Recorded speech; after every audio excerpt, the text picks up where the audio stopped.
Bismillahirrahmanirrahim. Assalamualaikum warahmatullahi wabarakatuh. Waalaikumsalam warahmatullahi wabarakatuh. Warahmatullahi wabarakatuh. Alhamdulillah, izin untuk semuanya di mute dulu ya. Terima kasih, Alhamdulillah kita bisa bertemu kembali di Icon Talk di hari Senin, bertepatan tanggal 15 November 2021. Alhamdulillah kita bersama kita ini juga sudah ada narasumber kita, guru kita ya, Bapak Edi Iskandar. Nah, sebelum kita mulai, saya juga menyampaikan salam dan salawat kepada junjungan Nabi kita Muhammad SAW. Dan Bapak-bapak dan sahabat-sahabat semua, kita berkumpul di sini ini, kita akan belajar bareng dengan topik mental fitness. Nah, ini unik ini. Mental bisa seperti latihan ini ya, fitness ya, supaya segar ya. Nah, ini akan saya kasih narasi Pak ini yang belum, ini ada yang belum pernah kenal Pak Edi ya, ada yang belum kenal, jadi saya kenalkan ulang bahwa Pak Edi ini adalah founder dari EFT atau Emotional Freedom Technique ya, termasuk dari ketua perkumpulan Life Learning Club dari lembaga training EFT Center.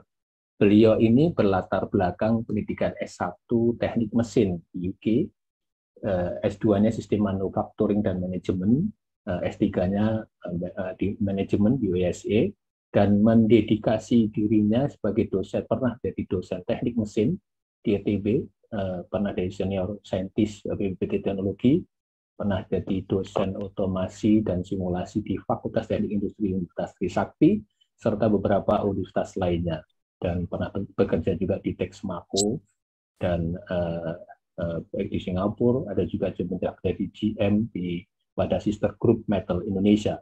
Sejak tahun 2000 menjadi pengusaha dengan membuat perusahaan dan sebagai CEO GM Consulting ya, di bidang SDM, sistem manufaktur, dan manajemen. Dan sejak 2013, beliau mendirikan Berkah Wakaf International Foundation dan Universal Social Economic Foundation atau UNISOF. Serta beliau juga salah satu pendiri dari yang kita lakukan ini, Icon Talk, dan dari founder EFT, termasuk ketua ISEP atau International Community EFT Practitioner. Jadi ini para kumpul dari komunitas EFT yang pernah belajar EFT, kemudian kita berbagi manfaat.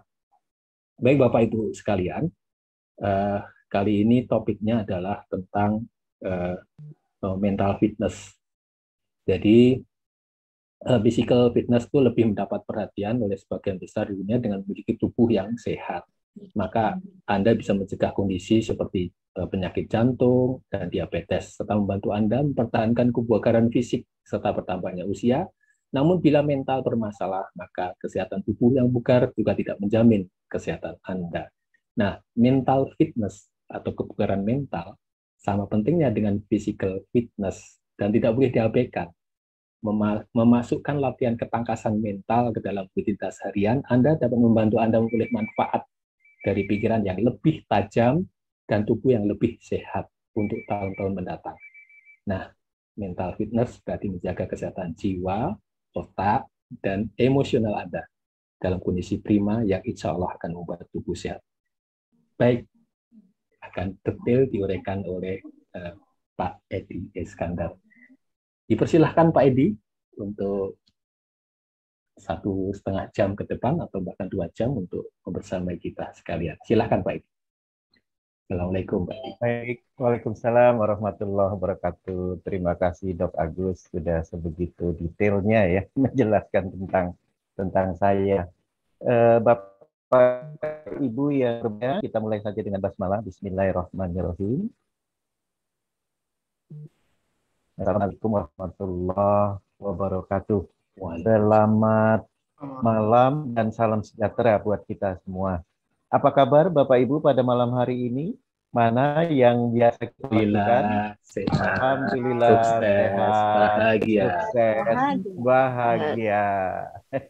Itu biasanya Pak Supriyanto tuh bahagianya luar biasa. Coba bahagianya Pak Supriyanto mana Pak? Bahagia. Gimana Pak? Saya kalau lihat Pak Supriyanto bahagianya sedang sekali ya. Bapak Ibu, alhamdulillah apalagi tadi sudah didahului oleh Gus yang tadi ya dari Bandung. Kemudian ini juga ada Ibu Eni Silvana, Pak Supriyanto, dan teman-teman yang sudah lama saya kenal ya, Bu Nurita, Pak mana tadi Pak Marjan, ya, Bu Susi, dan yang lain-lain. Mungkin nanti kita diskusi dalam tanya jawab ya, karena waktunya singkat, saya langsung masuk saja ke materi. Apakah suara saya jelas, Dok Agus? Jelas, Pak Edi? Jelas. Suara saya jelas ya, Dok Agus ya? Jelas, clear. Sinyal pun bagus ya. Oke. Ya, naik turun. Kita masuk saja. Ya, baik, kita langsung masuk saja. Memang malam ini sinyal agak kurang begitu bagus. Apakah sudah dilihat screen saya?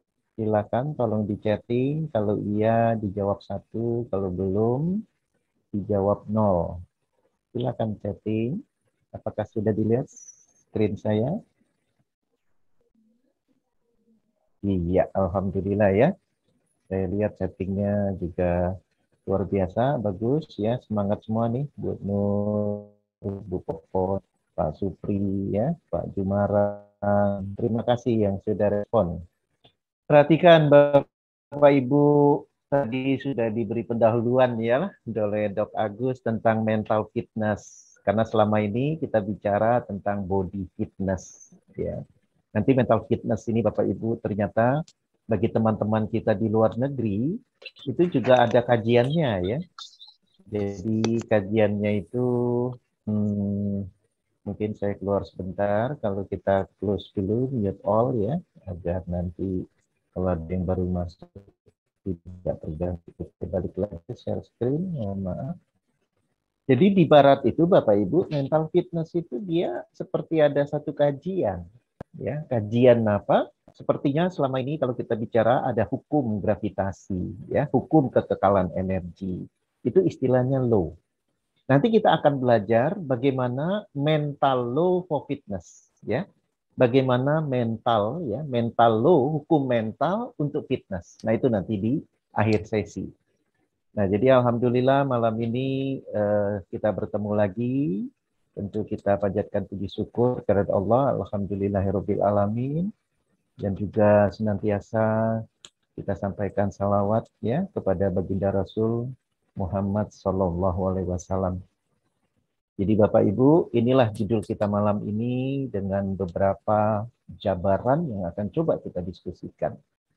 Pertama ada istilahnya elephant rope ya. Elephant rope itu sama dengan tali gajah. Apa hubungannya tali gajah dengan mental fitness ya?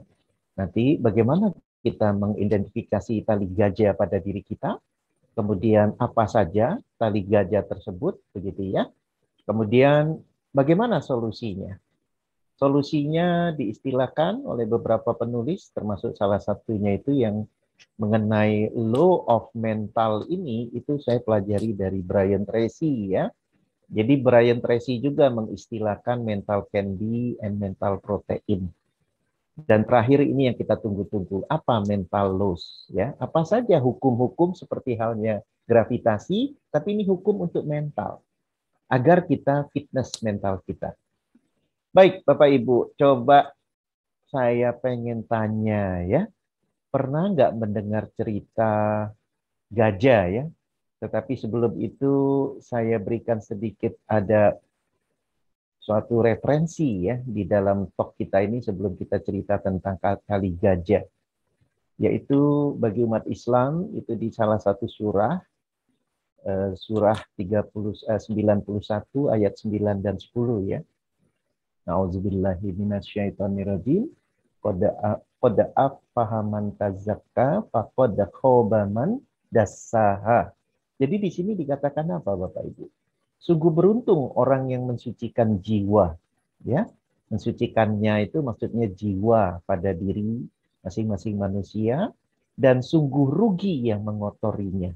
Ya, jadi di sini suatu ungkapan bagaimana kita bicara tentang jiwa yang selama ini kalau di dalam teman-teman psikologi itu mengistilahkan mental, ya. Teman-teman dunia kedokteran juga mengistilahkan mental.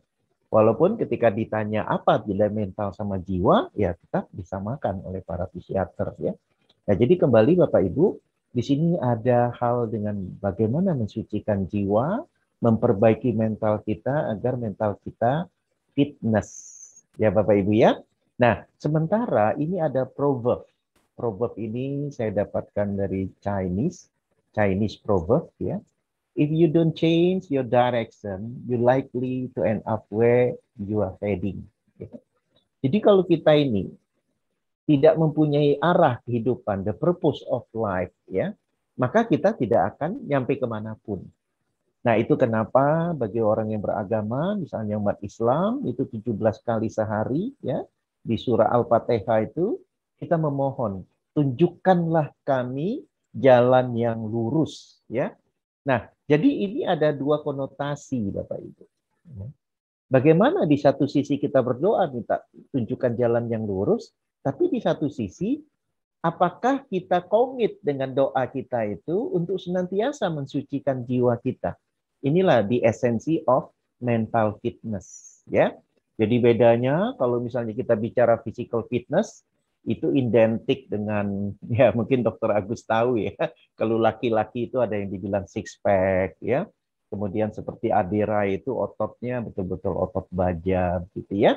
Nah, tetapi kalau kita bicara mental fitness, dia tidak berbanding lurus dengan badan yang kekar ya. Tetapi insya Allah dia berbanding lurus dengan badan yang sehat. Sehat lahir batin. Itu kira-kira Bapak Ibu. Nah, sekarang setelah kita coba merenungi dua hal ini, satu dari ayat suci Al-Qur'an, satu lagi dari Chinese proverb ya. Proverb itu kalau dalam istilah kita itu peribahasa ya, peribahasa Cina ya. Baik Bapak Ibu, kita lanjut. Ini yang tadi saya tanyakan. Pernah mendengar nggak tentang bagaimana gajah ya itu dia punya tali dan gajah ini tidak akan merusak tali itu, maka sepanjang tali itu katakanlah 2 meter, maka dia akan berputar sekitar 2 meter dari posisi tali itu. Coba saya tanya tadi yang paling semangat nih Pak Supri. Pernah dengar cerita gajah itu Pak Supri? Dibuka suaranya Pak. Pernah Pak. Pernah. Gimana ceritanya Pak? Ceritanya kalau dia biasa di tali, kemudian walaupun talinya dilepas pun dia merasa tetap diikat gitu. Dan dia tidak akan bergerak jauh dari panjang talinya tadi. Iya, betul ya. Jadi sebenarnya dia tidak akan merusak tali itu dan dia tidak akan bergerak jauh dari tali itu karena sebenarnya semenjak kecil dia sudah diikat seperti itu. Nah, dengan dia merasa diikat itu maka dia tidak akan berontak keluar dari tali itu. Ya.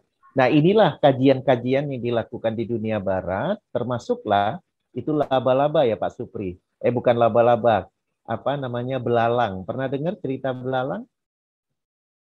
Pak Supri? Suaranya tutup lagi. Tolong dibuka lagi.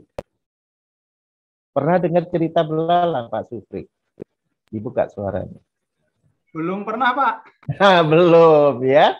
Belalang juga sama Pak. Belalang itu ya. Kalau ini misalnya tutup panci, ya kita taruh, kita tutup belalangnya, maka belalangnya akan loncat. Jelas? Kemudian ketika sudah sekian lama, kemudian tutup itu diangkat, maka loncatnya itu sebatas ketinggian dari tudung itu. Jelas sampai di sini ya. Artinya perilaku binatang itu pun ketika dikaji kepada manusia, itu ada kesamaan. Nah, kira-kira kalau yang kita belajar EFT apa tuh kesamaannya Pak Supriyanto? Kita mengistilahkannya apa? Istilahnya apa ya? sudah tertanam programnya. Iya, istilahnya itu adalah mental block ataupun penjara emosi. Ya, mental block ataupun penjara emosi. Baik, terima kasih Pak Supri. Kita lanjut sekarang, Bapak Ibu, perhatikan. Kembali ke share screen. Ya, tadi saya coba dialog dengan Pak Supri dan alhamdulillah beliau pernah mendengar kisah ini ya. Dan kisah ini sebenarnya kalau kita rajin baca buku itu sudah lama kita ketahui ya. Bagaimana gajah ini dia tidak akan merusak tali ini atau berontak dari tali ini karena sejak kecil dia sudah diikat, maka dia merasa bahwa ya inilah ikatan yang akan selalu tidak akan membuat dia lebih jauh dari itu, Bapak Ibu. Dari istilah kita yang pernah belajar EFT ataupun NLP ya ataupun hipnoterapi, maka kita kenal ada istilahnya mental block ataupun penjara emosi. Kalau di EFT kita katakan psychological reversal. Tetapi hari ini kita melakukan metafora terhadap gajah ya dan talinya. Artinya dia tidak akan keluar dari persoalan yang dihadapi sehari-hari ya. Nah, sekarang bagaimana Bapak Ibu? Sekarang setelah kita memahami ini, bagaimana kita tahu kalau kita punya tali yang mengikat kita? Nah, ini perlu kita pahami.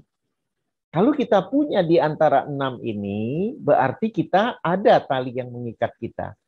Coba kita buka satu-satu ya. Yang pertama, kita mengatakan kita seolah-olah tidak punya waktu untuk diri sendiri ya. Jadi Bapak Ibu dengan begitu sibuknya sehingga ya untuk merenungkan diri sendiri, kemudian melakukan refleksi ya, melakukan tadabur, itu seolah-olah tidak ada waktu. Bahkan kemarin saya ada melakukan training secara offline pada salah satu institusi ya. Itu bagi saya sangat prihatin. Karena apa? Sampai ada salah satu peserta dia bilang apa? Pak Edi, kerja kita begitu kerasnya sehingga keimanan saya mulai mengalami degradasi ya. Dia bilang tadinya saya masih sering ke gereja, sekarang sudah tidak ke gereja lagi. Jadi borok-borok dia meningkatkan mental fitness-nya, tetapi dia masuk dalam lingkungan yang membuat dia hidup itu menjadi suatu kehidupan yang kita kenal ada istilah ya, work hard, kerja. Padahal materi yang saya sampaikan itu tentang creativity dan innovation ya. Bagaimana kita mengasah gergaji kita, bagaimana kita diminta agar lebih kreatif. Bagaimana kita bisa lebih inovasi. Sehingga dia punya alasan bahwa apa? Tidak ada waktu, Pak. Tidak ada waktu. Jangankan buat diri sendiri. Untuk keluarga aja udah begitu beratnya. Nah, ini contoh-contoh kita sudah terikat dengan tali kita seperti gajah tadi. Kemudian yang kedua, kita menganggap bahwa apabila kita punya masalah, ini karena orang lain. Ternyata ketika saya dialog kepada mereka, saya tanya, what is your motivation ya for this subject? Karena subjek ini adalah soal inovasi, soal creativity. Dia katakan apa? Pak, kami tentu ingin mendapatkan keilmuan tentang kreatif, ya, inovasi, sehingga kerja kami lebih mudah. Tapi ada catatannya, Bapak Ibu. Dia bilang apa? Namun, ya, karena bla bla bla, dia sebutlah orang lain lah, apakah itu atasan, sistem, ya, itu semua masalah. Maka kami bermasalah. Ya, nampak sekali nih Bapak Ibu, dan ini baru terjadi 2-3 hari yang lalu ya, ketika saya pertama kali juga melakukan apa yang dikatakan training secara offline, karena selama ini kita tidak offline. Kemudian yang ketiga, bagaimana Bapak Ibu? Yang ketiga, Anda merasa ada hal negatif ya pada diri kita dan lingkungan kita. Berarti sebenarnya ini kita sudah berada pada tali gajah itu. Kita sudah berada pada yang dikatakan penjara emosi. Yang keempat apa Bapak Ibu? Jika kita merasa kurang kreatif, ya, kayaknya hidup ini monoton, kurang dinamis, kayaknya tidak ada cara lain yang bisa saya lakukan. Yang kelima apa? Jika menganggap ya sumber kebahagiaan itu ketika bisa bagi-bagi status, ya, kemudian statusnya banyak like, begitu ya. Nah, inilah suatu happiness. Kemudian suka itu ya, bermain di grup, pokoknya habis waktu. Disitulah dikira kebahagiaan. Nah, ini udah masuk kepada rope ties you. Kita sudah mulai terikat ya dengan persoalan-persoalan di mana itu seperti halnya tali gajah. Dan yang terakhir apa Bapak Ibu? Kita kurang semangat untuk belajar. Perhatikan sahabat ICEP ya, ini mayoritas kan adalah anggota dari International Community ya, bagi praktisi EFT. Saya juga sampaikan apabila kita kurang investasi belajar begitu ya, ini termasuklah orang-orang yang kita bisa jadi dalam ikatan tali gajah tadi. Dan ini pun kita punya catatan ya, betapa tahun-tahun lalu begitu ya, kita ada acara apapun begitu antusiasnya ya. Tapi apakah ini karena suasana COVID ya?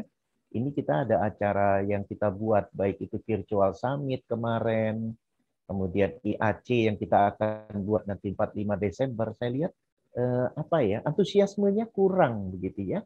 Saya tidak tahu apa masalahnya. Nanti coba silakan dikemukakan apa kira-kira masalahnya. Nah sekarang Bapak Ibu, setelah saya kemukakan, apakah ada tali gajah tadi pada diri kita? Coba Bapak Ibu perhatikan, mulai dari nomor 1 sampai nomor 6, kira-kira sahabat ICEP ataupun sahabat Icon Talk, kira-kira Bapak Ibu punya nomor berapa? Ya, coba dituliskan dalam chatting. Saya pengen coba melihat. Ada enggak Bapak Ibu dari nomor 1 sampai nomor 6? Silakan mulai dijawab. Ya, saya pengen lihat chattingnya. Silakan, apakah itu nomor 1, apakah itu nomor 5, apakah nomor 6, silakan. Atau Pak, saya tidak punya 6 item itu. Silakan, tidak apa-apa. Tidak ada sama sekali. Silakan. Nomor 3 Pak Supri. Ya, bagus. Terima kasih Pak Supri. Kemudian siapa lagi? Baru Pak Supriyanto. Mana yang lain? Ayo semangat. Ya. Halo Bapak Ibu. Baik. Ada nomor 4, nomor 2. Ini bagus ya. Alhamdulillah. Baru 1 poin ya. Pak Ade, nomor 3. Pak Kamaludin, nomor 1. Apa kabar Pak Kamal dalam mata besuwo? Bu Kakak ya. Nomor 3. Bu Sari, nomor 4. Ya. Ya, mana lagi yang lain? Ini masih bagus ini ya, masih punya 1 ya. Saya pikir tadi ada 2, ada 3. Ini bagus nih kalau baru cuma 1 ya. Baik, yang lainnya mungkin sambil menyimak, cuma mau chatting mungkin masih belum cepat ya. Perhatikan Bapak Ibu, setelah kita memahami apakah kita punya tali gajah tadi yang menjadikan penjara emosi buat kita, coba kita lanjut ya. Bagaimana kita mengetahui apabila tadi Bapak Ibu baru tahu nomor 1 ya, Bu Ina juga terima kasih nomor 4 ya. Nah ini Pak Miranto, alhamdulillah tidak ada begitu ya. Nah coba kita open pada diri kita dengan cara seperti apa. Terkadang ketika kita hanya merasa, maka tadi kita merasa hanya 1, hanya 2 gitu ya. Nah sekarang yang pertama bagaimana mengidentifikasi. Coba sekarang Bapak Ibu ambil 1 kertas lembar ya. Kemudian pena, coba ditulis. Apa yang Anda yakini ya tentang hidup Anda, sesuatu yang negatif ya. 1 yang dikatakan persoalan spiritualitas, hubungan kita kepada Allah, kepada Tuhan. Apa yang Anda yakini negatif? Ya. Yang kedua, persoalan sosial. Ya, yang kedua persoalan sosial, yang ketiga persoalan kesehatan. Ini yang negatif ya. Tulis apa yang Anda yakini negatif. Yang keempat persoalan keluarga. Yang kelima persoalan karier, dan yang keenam persoalan perkembangan diri ya. Personal development ataupun boleh juga kalau mau bicara finansial. Baik, coba ditulis apa yang Anda yakini hal yang negatif tentang ke-6 dimensi itu. Silakan, coba ditulis. Saya keluar lagi dari share screen. Saya pengen lihat apakah Bapak Ibu sudah mulai menulis. Iya, nampaknya Bu Rini, ya, Pak Oti sudah mulai menulis, ya. Yang nampak pada layar saja ya, Bu Lilis, Pak Supri, ya. Saya nggak tahu Pak Miranto pegang kertas nggak dia, Pak Miranto, ya. Dr. Agus, kalau Dr. Agus paling rajin dia. Dia langsung cepat menulis, ya. Nanti ada 1-2 orang saya pengen tanya. Belief, keyakinan negatif terhadap hubungan kita kepada Allah, kepada Tuhan, ya. Bagaimana kita dalam sosial, bagaimana dalam kesehatan, bagaimana dalam keluarga, bagaimana dalam karier, bagaimana dalam personal development ataupun financial. Baik, siapa yang sudah selesai? Ya, siapa yang sudah selesai nampaknya cukup, ya.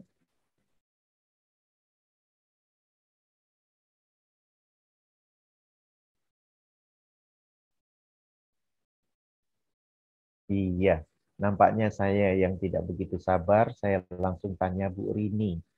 Bu Rini, dibuka suaranya, Bu. Apa yang sudah Ibu tulis? Terima kasih. Terima kasih Bapak atas kesempatannya. Kalau keyakinan pada Allah yang negatif, yaitu doa yang lama dikabulkan. Baik, iya. Kalau yang sosial, yaitu teman atau apa namanya ya, teman yang bermuka dua gitu. Ya. Jadi di depan. Ya, terus. Kemudian yang kesehatan, ini belum ketemu nih yang belum kesehatan. Ketemu, ya. Kalau yang keluarga, anak yang tidak sayang pada orang tua. Allahu Akbar, ya. perasaan. Iya, baik. Karir, adanya persaingan yang tidak sehat. Baik. Kemudian perkembangan diri, malas dalam mencapai target yang sudah ditentukan. Baik, luar biasa. Terima kasih Bu Rini. Ya, perhatikan Bapak Ibu, ya, Ibu Rini sudah begitu baiknya menuliskan tentang belief yang negatif, ya. Perhatikan Bapak Ibu. Kalau kita tidak terbuka terhadap belief-belief yang negatif, seperti halnya tadi ada 6 poin yang kita ingin lihat, kita di mana, kita ini seperti bercermin. Ya? Kalau kita tidak melihat itu sebagai bagian bahwa, oh ada kekotoran pada diri kita, sesuatu negatif pada diri kita, ini penting. Kalau tidak, ya kita seperti tadi, ya kita akan berada seperti tali gajah tadi, ibaratnya kalau kita bicara mental fitness, mental kita tidak akan menuju fitness. Jadi langkah-langkah awal ini kita identifikasi, ya seperti Bu Rini tadi, alhamdulillah, ya begitu jujurnya, ya begitu apa adanya, ya bagaimana tadi hubungan dengan Allah, merasa doa, ya yang lama dikabul, betul ya. Kemudian bagaimana tadi dengan karier, ya merasa mempunyai suatu target yang susah dicapai, ya. Termasuk di keluarga merasa kok anak itu tidak sayang sama orang tua. Nah ini semua yang dikatakan negatif yang kita identifikasi Bapak Ibu. Kalau kita merasa wah I am is okay gitu ya. Nah ini merupakan tanda-tanda bahwa kita tidak akan bisa berkembang untuk menjadi lebih baik ya. Jadi contoh dari Bu Rini tadi Masya Allah luar biasa. Walaupun dia baru tulis satu-satu, bisa jadi ada 2 dari masing-masing dimensi itu Bapak Ibu. Baik, saya teruskan. Jadi kita perlu mengidentifikasi ya, apa saja tali gajah kita itu. Kemudian yang kedua, kita perlu feedback. Kita perlu ya, apa kata orang terhadap kita. Apakah itu kalau kita masih punya orang tua, ayah, bunda, saya sudah dewasa, bahkan saya sudah punya anak. Masih banyak nggak saya sesuatu yang negatif pada diri saya? Kita butuh feedback kepada teman dekat, ya. Bagi yang punya suami kepada suami, bagi yang punya istri pada istri, ataukah kepada anak kita, ya. Itu yang dikatakan apa kira-kira negatif pada diri kita. Kemudian kita baca buku. Kalau kita baca buku, kita coba bercermin ya. Apakah di buku ini itu banyak sekali yang kita ingin mengerti kita, banyak sekali yang belum kita punya ya. Nah, ini merupakan identifikasi diri kita, Bapak Ibu. Kemudian kita mendengarkan ya. Mendengarkan itu banyak, mendengarkan nasihat-nasihat apabila kita suka ikut pengajian ya ataupun ceramah-ceramah, baik sesuai dengan agamanya masing-masing begitu ya. Atau ya kita memang sama tadi ya. Salah satu belajar itu baca buku tapi juga bisa listening. Kita mendengarkan apa istilahnya course ya, kursus-kursus pembelajaran yang melalui pendengaran ya. Dan yang terakhir Bapak Ibu, disinilah kita butuh yang dikatakan kesendirian ya. Bagaimana ketika kita melakukan ibadah ritual, kita merasa betul-betul nyaman. Kita bisa berdialog kepada Yang Maha Kuasa, Yang Maha Pengasih, Maha Penyayang, bahkan ya kita betul-betul bisa mengaplikasikan ajarannya. Umpamanya di dalam kajian EFT itu kita mengaplikasikan sabar, aplikasikan syukur, mengaplikasikan ikhlas, mengaplikasikan tawakal ataupun pasrah. Ini butuh yang dikatakan kesendirian. Merenungkan diri kita, Bapak Ibu. Kalau kita tidak pernah merenungkan diri kita merasa kerja, akhirnya kita tidak akan dapat kerja ikhlas, kerja cerdas, ya, bahkan yang dikatakan kerja tuntas.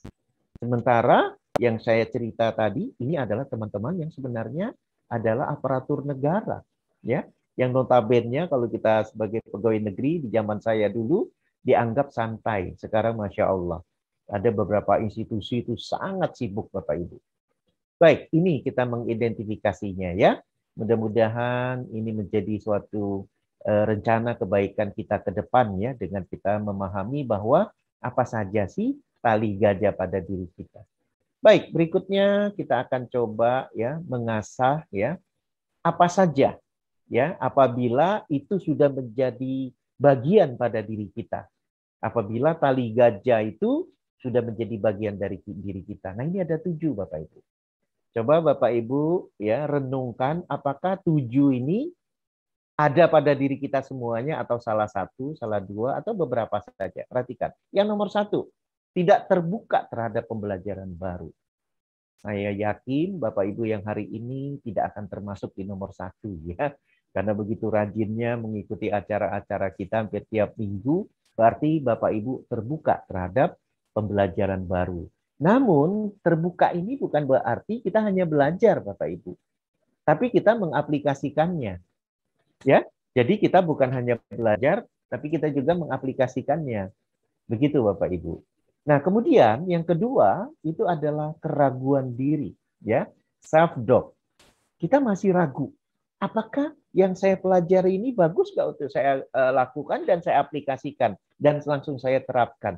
Nah, ini terkadang masih ada keraguan diri seperti itu Bapak Ibu. Kemudian yang ketiga, kita lebih menyayangi duit daripada menginvestasikannya buat diri kita. Umpama ada training, kita menganggap, waduh ngapain harus bayar sekian ratus ribu, ngapain harus bayar sekian juta. Dianggap menginvestasikan ya uang itu buat belajar ya itu menjadi suatu rugi, padahal tidak. Apabila kita memprioritaskan uang dengan berhemat, bekerja hanya demi uang, ibaratnya apa? Orientasi kita hanya dunia. Ini adalah contoh-contoh ya kita sudah masuk kepada perangkap tali tadi. Yang keempat apa? Membiarkan orang lain menarik perhatian kita. Ya, artinya apa Bapak Ibu? Kita lebih suka penilaian orang daripada penilaian yang Maha Pencipta. Ya. Jadi kita selalu saja ingin agar orang suka kita. Kalau orang tidak suka, ya kita akan kesal. Nah, ini contoh-contoh kita sudah punya masalah pada tali gajah tersebut. Yang kelima apa? Kita masih menganut kepada belief, keyakinan apa dari lingkungan kita. Apakah kata orang tua kita, kalau yang baik sih no problem Bapak Ibu ya. Yang jadi masalah ini yang negatif ya. Dari guru kita, sistem pendidikan kita, atau di mana kita bekerja, atau kalau kita wirausaha, dan lain-lain ya. Teman-teman, termasuklah sekarang zamannya di WA Group. Kemudian yang keenam apa? Takut gagal. Ketika mendapatkan sesuatu yang baru, yang bisa melakukan perubahan, sudah takut duluan. Ya, ngapain mengimplementasikannya? Udah takut, ya. Dan yang terakhir Bapak Ibu, ini dia nih. Sikap seolah-olah kita udah tahu. Saya udah tahu, maka ya udah ngapain gitu ya. Baik, saya kembali tanya kepada Bapak Ibu. Dari nomor 1 sampai nomor 7, kira-kira Bapak Ibu punya yang mana? Silakan di-chatting. Ya, saya pengen baca chattingnya. Silakan di-chatting. Kira-kira punya yang mana? Silakan Bapak Ibu. Dari nomor 1 sampai nomor 7. Silakan. Ya, alhamdulillah sudah ada yang jawab, Ibu Ine. Terima kasih nomor 6 dan 7 ya. Ini calon profesor kita ini ya. Bagus, open ya. Pak Supri nomor 2 dan 4. Terima kasih ya. Kemudian siapa lagi yang sudah jawab? Baru 2 orang. Mana lagi yang lain? Dr. Agus 57 ya. Kemudian Ibu Lilis 2 dan 6. Oh, masih ragu ya. Bu Novi nomor 6, takut gagal. Bu Rini, bagus sekali, 2, 3, 4. Ya. Bu Nurita, nomor 9. Oh, saya miliki 9 tahun yang lalu. Cuma sekarang nggak disebut ya. Bu Sari, 2 dan 6. Ibu Eli Yusman, 5 ya. Citra, 5. Kakak, 2 dan 4. Reni. Baik, terima kasih yang sudah respon ya. Bu Utami 4 dan 5. Bu Lilis 2 dan 5. Terima kasih yang sudah respon. Perhatikan Bapak Ibu. Berapapun nomor itu ya. Kembali lagi, ini kita bukan perlu untuk penilaian orang ya. Kita butuh menilai diri kita agar kita akan lebih baik. Di dalam kajian-kajian kita di dalam EFT itu, orang yang mulia itu adalah dia kembali kepada dimensi takwa ya. Dia hanya minta perhatian Allah. Jadi kita tidak perlu ragu tentang penilaian manusia ya. Manusia itu sangat relatif Bapak Ibu. Kita baik aja kadang-kadang tetap dianggap kita tidak baik. Apalagi kalau kita tidak baik ya. Baik, saya lanjutkan. Sekarang kita lanjutkan Bapak Ibu. Nah, inilah oleh-oleh kita hari ini ya. Bagaimana mental candy dan mental protein? Agar istilah ini mudah diresapi ya. Sehingga apabila kita berpikir kepada makanan Bapak Ibu, yang namanya candy itu kan biasanya kan kalau anak-anak candy itu kan gula-gula ya, makanan yang mengandung gula. Nah, ini di kalangan para produsen makanan, mereka akhirnya candy-nya tetap dibuat, misalnya coklat ya, tetapi diisi kepada kacang ya yang proteinnya tinggi. Nah, cuma tetap hati-hati Bapak Ibu. Kalau saya perhatikan ini tetap saja candy-nya akan mempengaruhi makanan kita dibanding proteinnya ya. Nah, ini kalau kita lihat gambar ya. Tapi kalau kita bicara tentang istilah mental candy yang saya katakan saya ambil dari Brian Tracy, itu mental candy itu apa? Kita sekarang betul-betul lebih memprioritaskan HP kita untuk urusan sosial media ya. Urusan kita hal yang mungkin tidak jelas ya. Tapi kalau urusan itu memang urusan dalam karier kita, kerjaan kita, urusan kita untuk menyebarkan kebaikan, tidak ada masalah Bapak Ibu. Ya, tetapi kalau ini untuk yang dikatakan non-added value yang tidak mempunyai nilai tambah, maka ini menjadi masalah Bapak Ibu. Televisi ya, itu menjadi agen yang menjadi keseharian kita.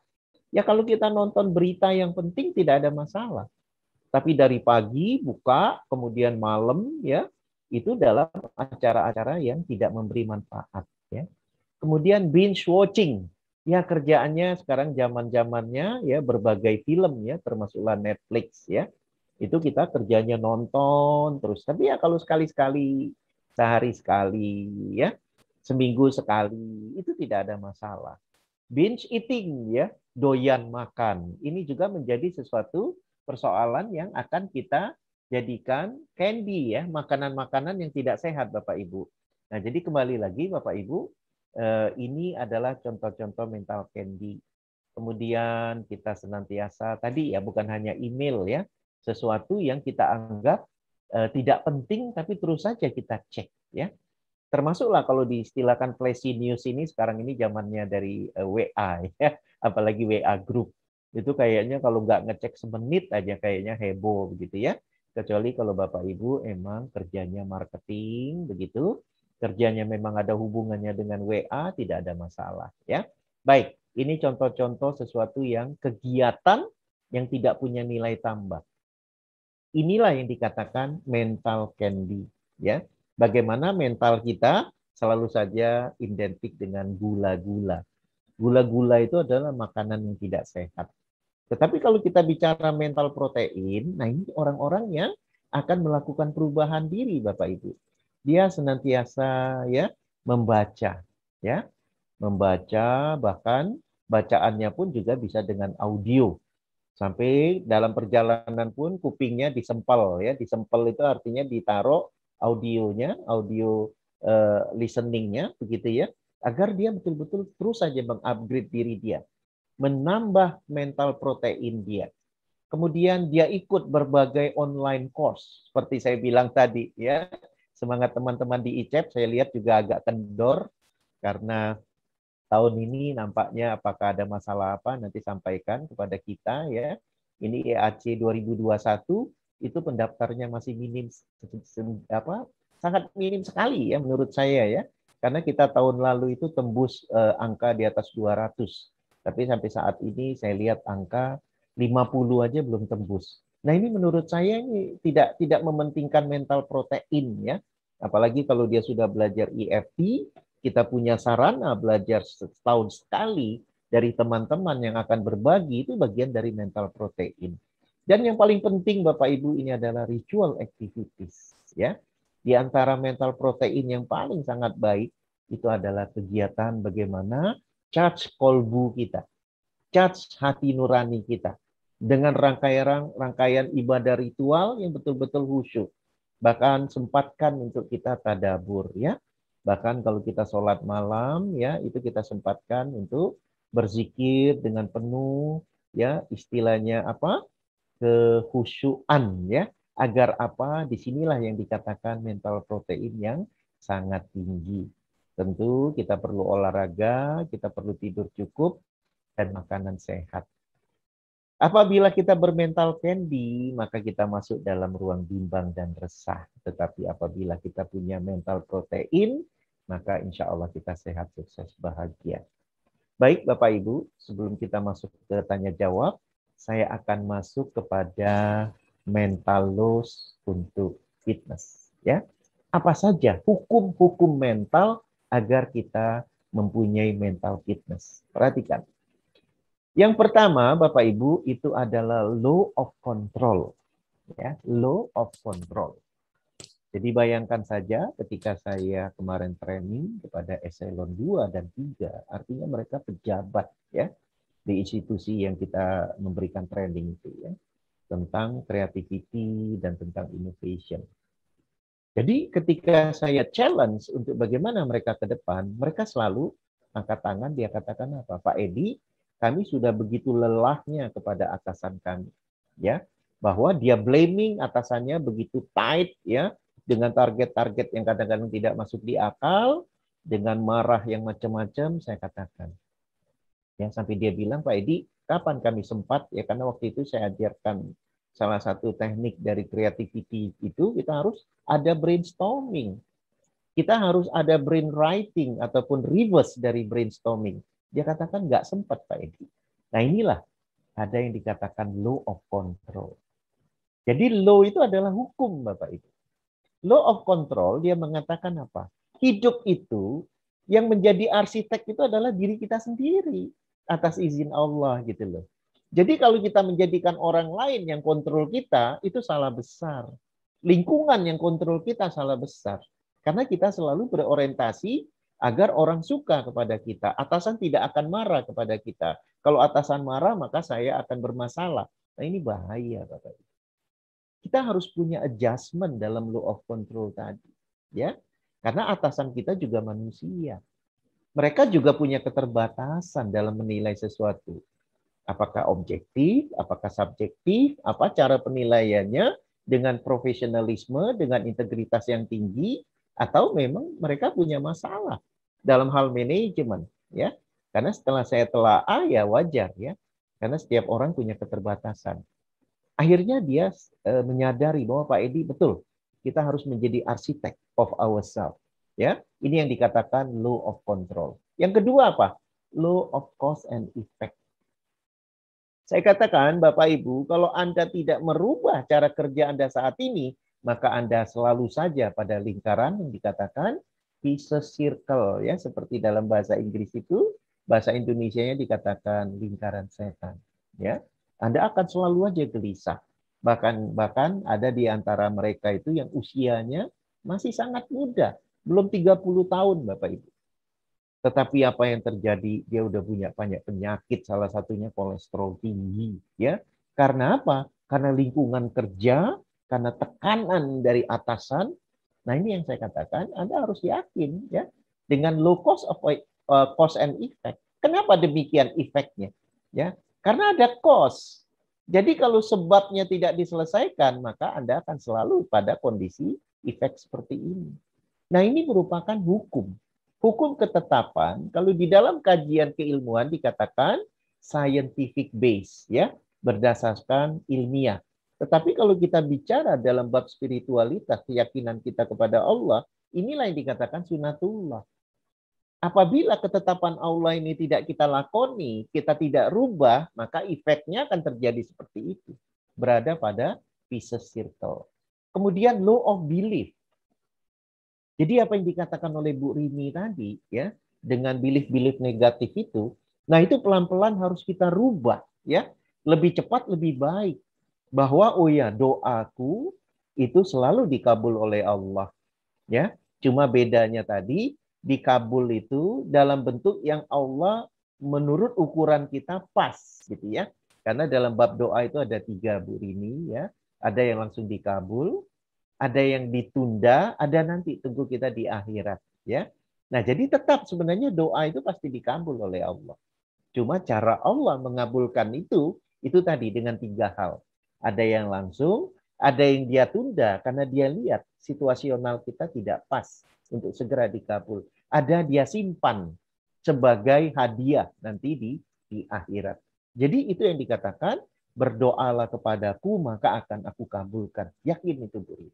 Tapi kalau kita sudah punya yang dikatakan law of belief, keyakinan yang negatif, maka itu yang akan terjadi. Tadi seperti menganggap, oh anak tidak sayang, walaupun itu perasaannya, nah itu dirubah. Kan ini yang dikatakan law of belief. Jadi apabila kita yakin akan jadi, maka yakinnya harus yang positif. Jadi hidup itu bukan luck. Tidak ada istilah luck dalam hidup. Tidak ada istilah keberuntungan. Tidak ada istilah kebetulan. Semua sudah berdasarkan ketetapan Allah apabila kita sudah berikhtiar optimal. Ya. Jangan kita tidak berikhtiar optimal, kita katakan ini udah kehendak Allah. Itu salah. Ya. Baik, yang berikutnya Bapak Ibu, itu adalah law of expectation. Selalu kita berharap positif, agar nanti hasilnya positif. Tetapi kalau kita mengharapkan yang negatif, maka ini akan terjadi. Makanya dikatakan law of expectation. Kemudian yang kelima, Bapak Ibu, itu adalah law of attraction. Ya, kapan-kapan kita bahas khusus ini. Karena di Barat tentang law of attraction ini malah menjadi suatu modul pelatihan yang ditunggu-tunggu oleh masyarakat. Ya, bagaimana pemikiran kita, dominant thought, ya, itu akan attract. Dia bagai magnet, Bapak Ibu. Dan betul-betul kajiannya demikian. Ini yang dikatakan law of attraction. Kemudian ada law of correspondence. Apa yang berada dalam diri kita, yang kita inginkan, yang kita impikan, yang kita rasakan, maka itu yang akan terjadi di luar. Makanya ini di dalam kajian-kajian agama dikatakan ini masalah bab niat, Bapak Ibu. Ya, niat itu saja kalau positif sudah dicatat, negatif juga dicatat. Bedanya positif sudah ada nilai pahalanya, negatif kalau belum dilakukan dia tidak apa-apa. Jadi betapa law of correspondence ini terjadi dalam kajian-kajian kehidupan ini, Bapak Ibu. Kemudian yang berikutnya adalah law of accept. Nah ini kalau di dalam kajian EFT itu, kita harus menerima semua apapun yang terjadi pada diri kita. Karena apa? Inilah yang akan memberi kebaikan pada kita. Ini yang dikatakan ikhlas ridho. Ya, ikhlas ridho akan memudahkan kita untuk sabar dan syukur. Dan tentu kita punya oksigen yang lain, yaitu senantiasa bersama Tuhan, bersama Allah, yaitu dengan tawakal ataupun pasrah. Dan yang terakhir adalah law of substitution. Ya, jadi tadi selain belief, keyakinan, apabila kita punya emosi negatif, ini juga harus kita segera ganti yang positif. Nah, inilah Bapak Ibu yang dikatakan mental law of fitness. Ya, nah sekarang bagaimana kita melakukan perubahan? Saya dengar dan saya coba ikuti ya beberapa rekan kita itu sudah membawakan materinya, yaitu apa? Growth mindset dan fixed mindset. Ya, salah satu yang saya catat itu kalau tidak salah Bu Rika yang membawakan materi ini. Maka kita harus berubah menjadi growth mindset. Ya, jangan kita berada fixed mindset. Karena inilah yang dikatakan mental fitness akan terjadi. Karena apa? Kita melakukan perubahan-perubahan pada bagaimana identifikasi tadi ataupun 7 poin yang kita alami ya, agar kita menjadi pribadi yang baru. Selebihnya bagaimana kita melakukan tapping ya, itu bagi Bapak Ibu yang sudah belajar tentu sudah tahu bagaimana caranya. Tidak saya ulangi kecuali nanti kalau ada pertanyaan. Baik, begitu saja dari saya Bapak Ibu, saya kembalikan ke moderator. Terima kasih. Billahi taufiq wal hidayah. Assalamualaikum warahmatullahi wabarakatuh. Waalaikumsalam warahmatullahi wabarakatuh. Terima kasih Pak Edi. Alhamdulillah meskipun pendek tapi padat banget ini sebenarnya kajiannya. Nah, ini supaya penasaran, silahkan bagi sahabat-sahabat untuk bisa bertanya. Saya kasih kesempatan, waktunya masih cukup nih. Ya, silahkan. Dimulai dari siapa nih? Silahkan bisa angkat atau langsung dibuka. Ini coba kita lihat. Bisa dibuka. Nah, baik, sudah invite semua. Yes. Silahkan. Langsung dibuka. Open mic. Gurini ya? Boleh. Silahkan. Iya, Bapak. Ya. Iya. Oke, terima kasih Bapak atas kesempatannya.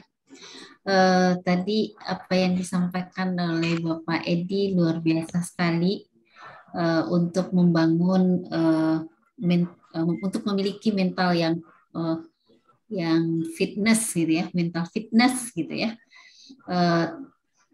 Betul-betul diperlukan suatu proses yang luar biasa dari diri individu gitu ya. Tetapi yang namanya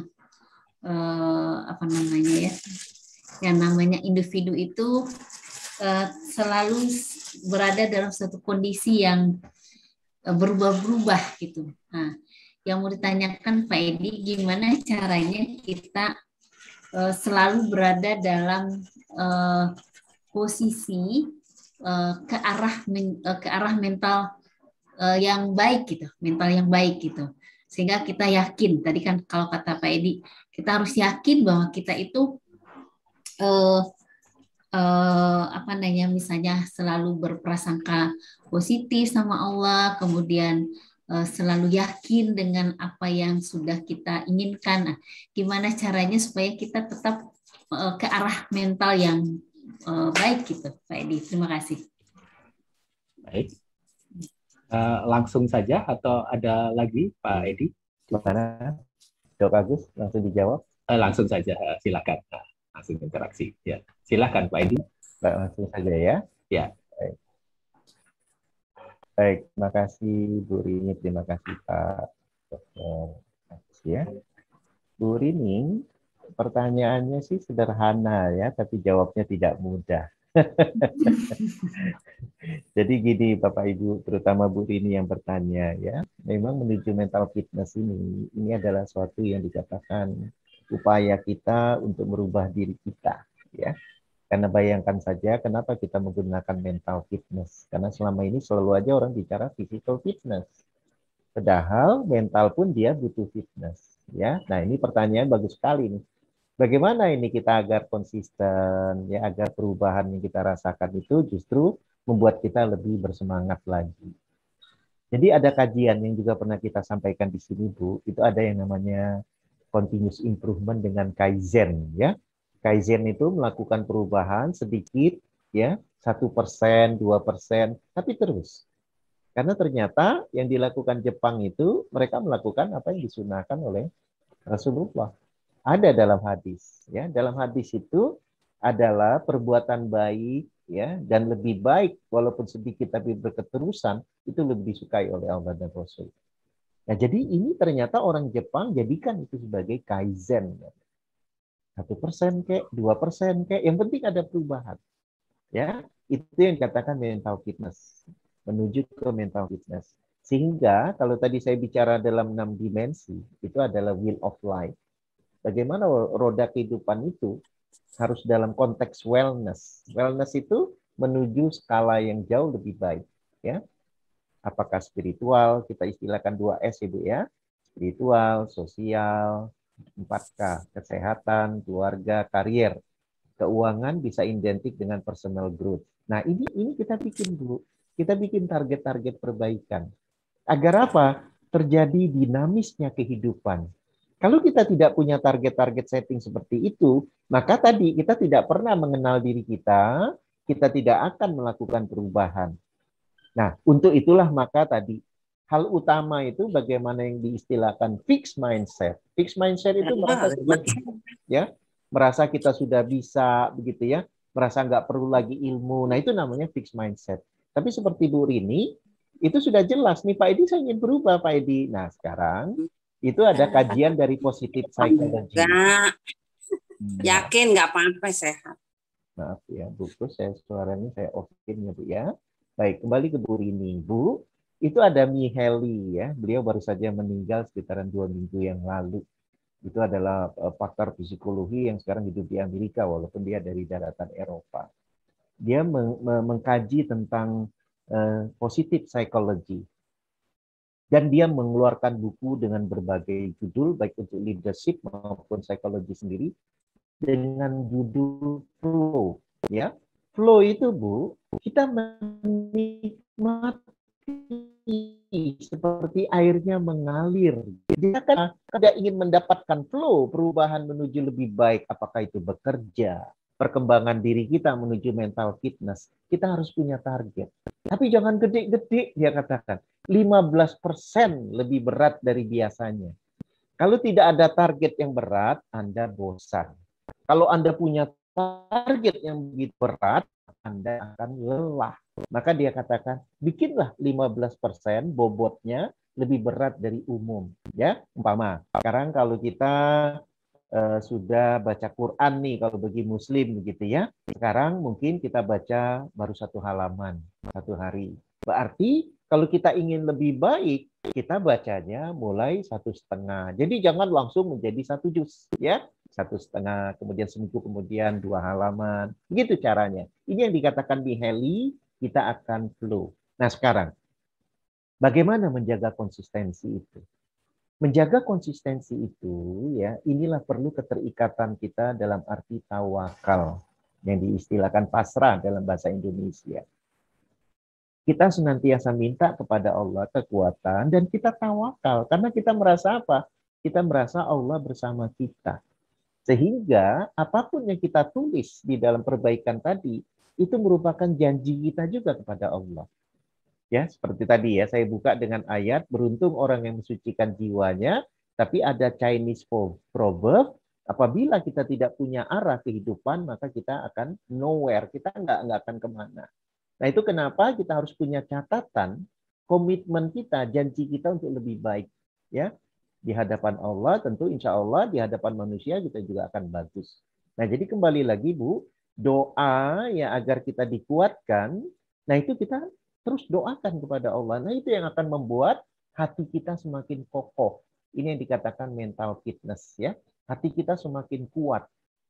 Ya, di dalam kajian-kajian lain itu ada yang dikatakan mental toughness, mental baja, ya. Nah, itu ada dikaji lagi. Jadi bukan lagi mental fitness Bu Rini, tapi dikatakan mental baja. Ada lagi kajian mengatakan, harus resilience, ya, harus kita tangguh, gitu ya. Nah, itu kata-kata lain saja, Bu. Nah, jadi kembali lagi menjaga istiqomah ataupun continuity itu tidak lain kita minta kepada Allah.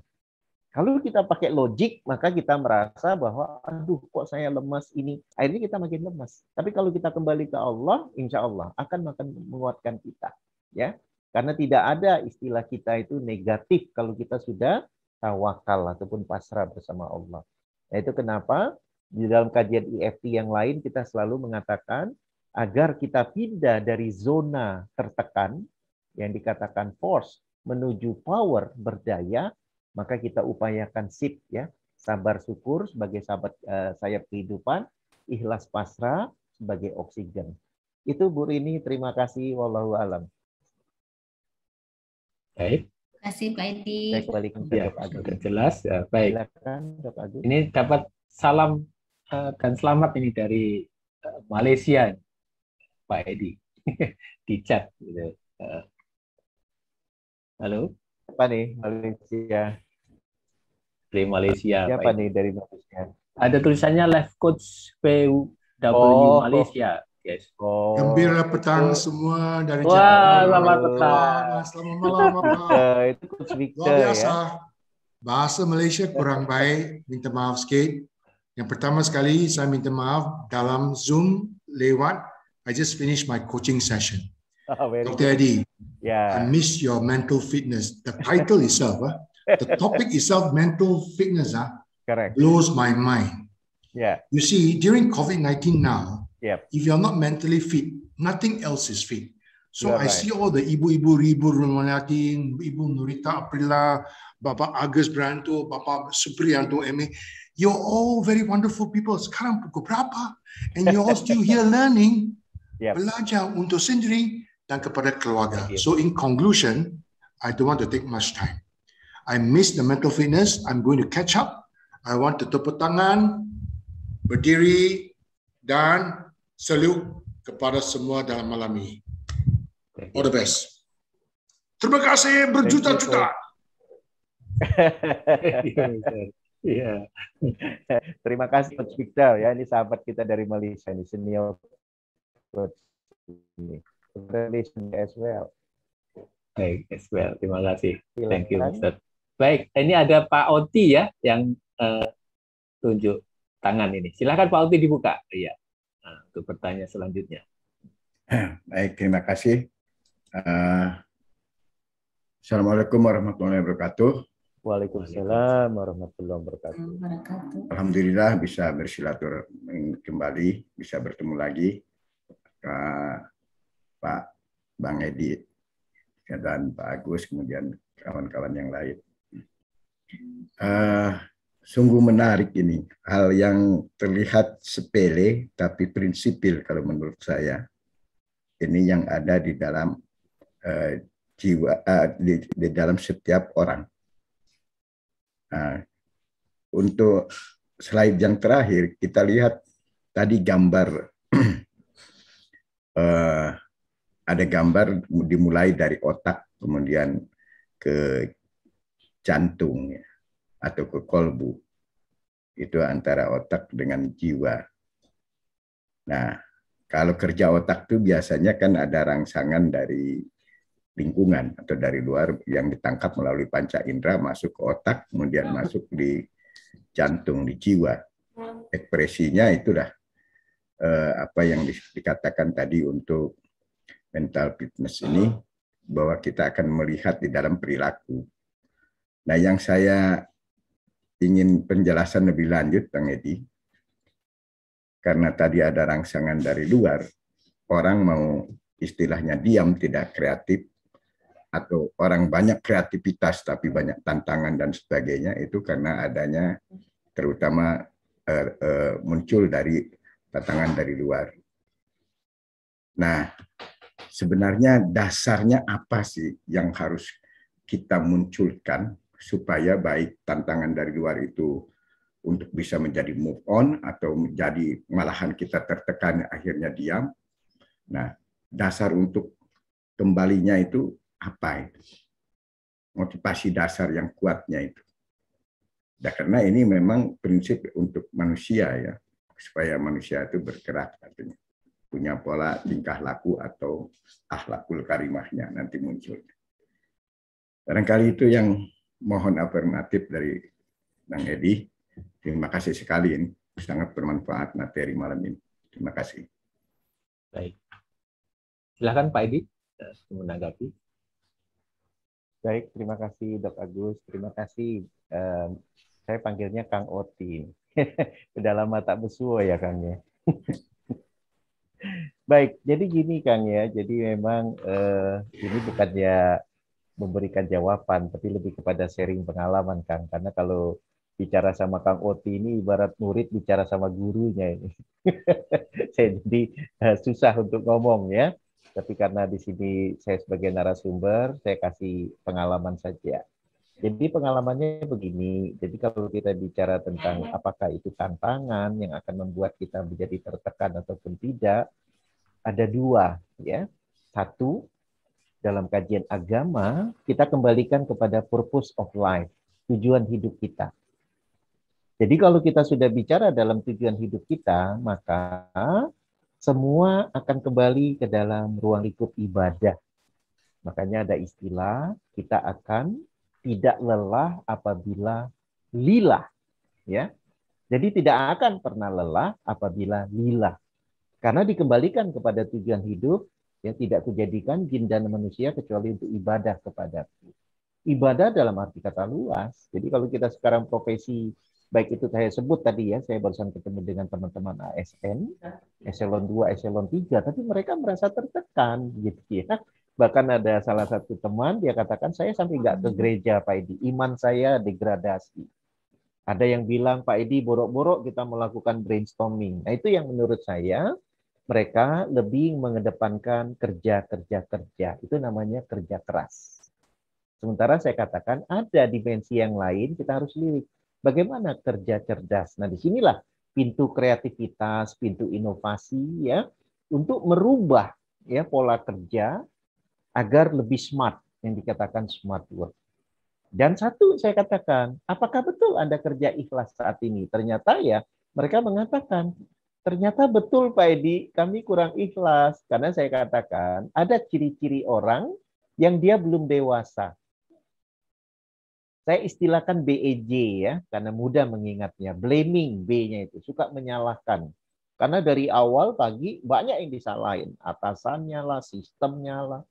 Itu blaming. Jadi kalau kita gampang menyalahkan pihak luar, itu law of correspondence, sebenarnya kita banyak negatif pada diri kita.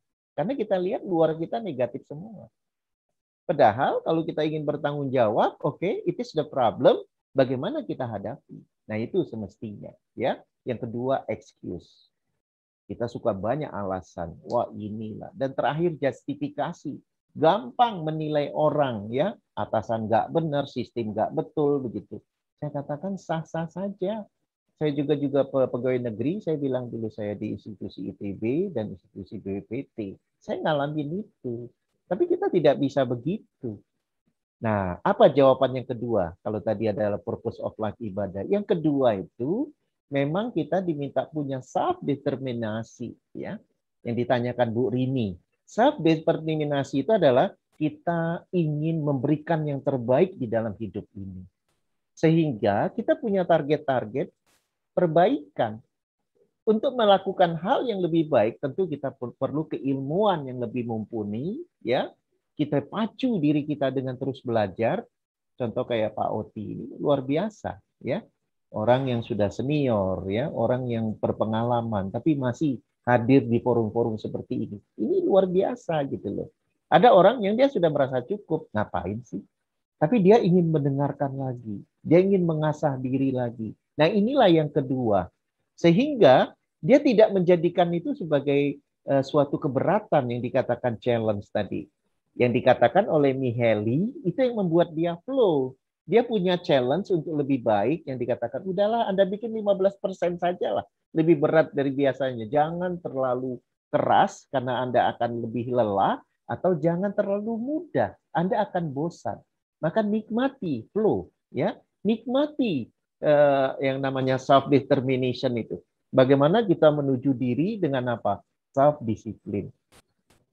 Jadi kalau nomor satu tadi adalah demi Allah, lillah, diikuti dengan target-target yang dikatakan kebaikan untuk terus memberikan yang terbaik, wah ini akan indah sekali.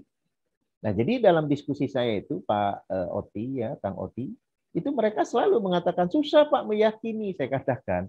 Ketika Anda yakin Anda bisa, Allah akan buka cara. Akhirnya saya cerita tuh pengalaman saya. Saya dulu juga pernah pengalaman punya bos seperti ini, bagaimana mendekatinya. Ya kita sharing, ya. Jadi selalu ada jalan. Selagi kita betul-betul yakin, kita ingin memberikan yang terbaik dimanapun institusi kita berada. Tetapi saya katakan, sorry to say, ya. Kalau Anda memang sudah merasa ini bagai neraka, maka ya Anda harus punya pilihan. Seperti saya. Saya tidak menganggap institusi saya neraka, tapi saya punya pilihan, wah saya ingin lebih bebas, makanya saya melakukan wirausaha. Ya, kalau tidak, kita merasa bahwa ya kita harus bermain dengan ibaratnya kalau kita misalnya berenang, ya kita berenang di kolam ataupun di samudra yang begitu tinggi ombaknya, atau kita main surfing, ya itulah kehidupan. Jadi kalau kita tidak siap, ya kita jangan coba masuk ke ombak, ya. Nah inilah yang saya katakan, Anda ciptakan ombak sendiri, bahkan di dalam bisnis pun ada kajian strategi bisnis yang dikatakan Blue Ocean Strategy. Ya. Nah tinggal kita. Jadi dalam law of control, di dalam mental law tadi untuk fitness, itu dijadikan, you are the architect of your life. Nah jadi kalau Anda sendiri bingung menentukan hidup Anda, ya kita harus belajar lagi bagaimana menjadi arsitek kehidupan. Nah jadi kembali lagi kesimpulannya, untuk move on itu, Pak Oti, bikin target 15% lebih berat dari yang kita lakukan sekarang. Agar hidup dinamis, dan kajian yang kita bicarakan ini, itu sudah dikaji oleh Mihaly. Ya. Jadi Mihaly di dalam positive psychology sudah mengkaji. Manusia kalau bikin target yang sangat berat, dia akan lelah, kemungkinan dia tidak akan continue. Kalau dibikin target yang begitu ringannya, dia akan bosan. Makanya 15% saja lebih berat, maka akan terjadi move on itu. Bergairah. Asalkan tadi, nomor 1 jangan lupa. Dalam konteks ibadah. Ya. Sehingga nanti akan keluar itu dimensi akhlaknya, tetap dijaga. Ya. Sabar, syukur, ikhlas, pasrahnya diaplikasikan. Karena itulah keindahan hidup.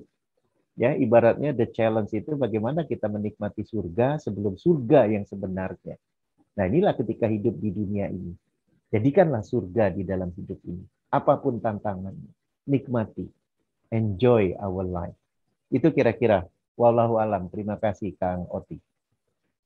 Baik, terima kasih. Baik. Baik Pak Oti, terima kasih pertanyaannya. Pak Edi juga saya menangkap dengan baik. Ini ada Pak Miranto ya dari Bandung. Raise hand. Silakan dibuka. Open mic Pak Miranto. Ya, silakan. Alhamdulillah. Terima kasih Pak Edi, Pak Dr. Edi Iskandar. Saya mendapat rezeki malam ini, luar biasa. Saya spiritualnya luar biasa. Saya mencatat ada 8 law of fitness, mental fitness-nya ada 8 ya Pak. Betul ya Pak? Ya, betul. Sebenarnya ada 21 Pak, tapi yang saya bawakan malam ini hanya 8. Ada Pak kajiannya Pak. Iya. Tadi saya ingin konfirmasi Pak, apakah itu termasuk hukum juga, yaitu kebutuhan motif dasar manusia yang paling dasar kan primer, kemudian rasa ingin tahu, rasa ingin melakukan.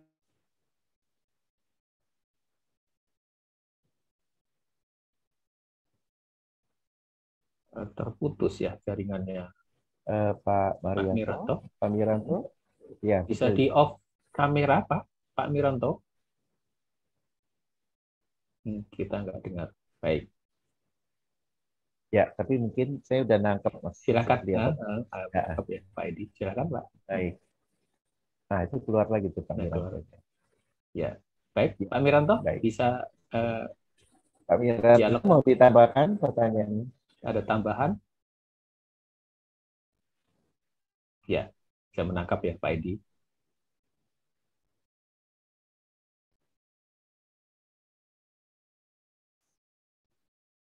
Mohon maaf ini jaringannya up and down. Ya. Silakan Pak Edi. Baik. Jadi langsung saya jawab aja Dok Agus ya. Ya, baik. beliau tadi yang beliau maksud itu dihubungkan dengan seperti hukum Maslow ya. Hukum Maslow itu bagaimana kebutuhan primer, ya, kebutuhan sekunder sampai nanti kepada recognition. Jadi ini sedikit berbeda tinjauannya ya. Di dalam hukum Maslow itu, karena manusia punya motivasi untuk menuju ke survival, motivasi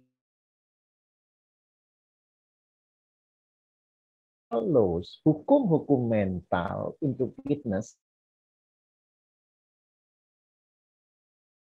mengajarkan kita, ya, misalnya law of attraction.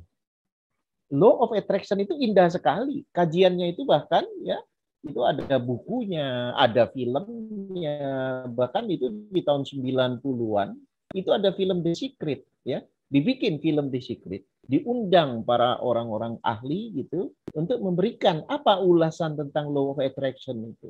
Apa yang kita pikirkan itu akan terjadi begitu loh. Nah, sementara agama mengajarkan seperti yang ditanya Bu Rini, berdoalah kepadaku maka akan aku kabulkan. Nah, seberapa yakinnya kita terhadap apa yang kita inginkan, itulah law of attraction gitu loh. Namun tadi kan kita mendengarkan dari Bu Rini, Pak, saya nggak yakin doa saya dikabulkan. Nah, itu dia dalam law of attraction kita diperkuat secara ilmiah. Iya, kalau Anda tidak dapatkan yang Anda inginkan karena Anda tidak yakin 100%. Kalau Anda yakin 100%, maka dia ibarat magnet akan tarik-menarik. Nah, jadi ya yang ditanyakan oleh Pak Miranto tadi itu memang berbeda isu ataupun berbeda kajian. Beliau memberikan suatu kajian the needs ya, bagaimana kebutuhan manusia, motivasi untuk hidup. Nah, sementara saya bicara tentang law of mental ya, bagaimana mental kita ini yang dikatakan oleh Pak Onti kelihatannya sederhana tapi ini penting. Karena ini persoalan hidup kita gitu loh. Ya, persoalan hati kita di mana hati inilah bersemayam yang dikatakan ruh yang maha suci, dan ketika orang meninggal itu yang diambil dan ruh kita yang akan bertanggung jawab nanti di dalam kehidupan kita karena kita makhluk spiritual.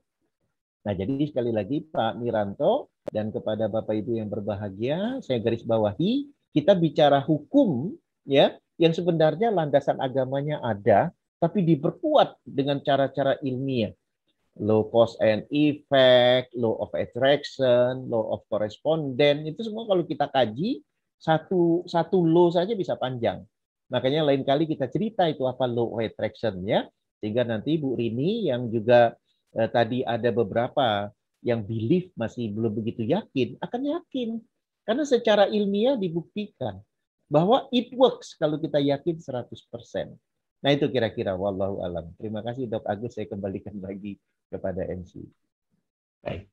Terima kasih Pak Edi. Mudah-mudahan bisa menjawab nih Pak Marianto tadi. Baik, ini ada di chat ya Pak Edi dari Pak Kuswandi Jayapura. Ini Pak Prianto raise hand lagi. Oh, nanti ya, sebentar Pak. Saya bacakan dulu ya dari chat Pak Kuswandi. Bagaimana cara menyadari bahwa sebenarnya saya dalam posisi berada dalam mental candy? Bagaimana cara menyadari bahwa saya sebenarnya dalam posisi mental candy ini dari Pak Kuswandi? Silakan Pak. Ya.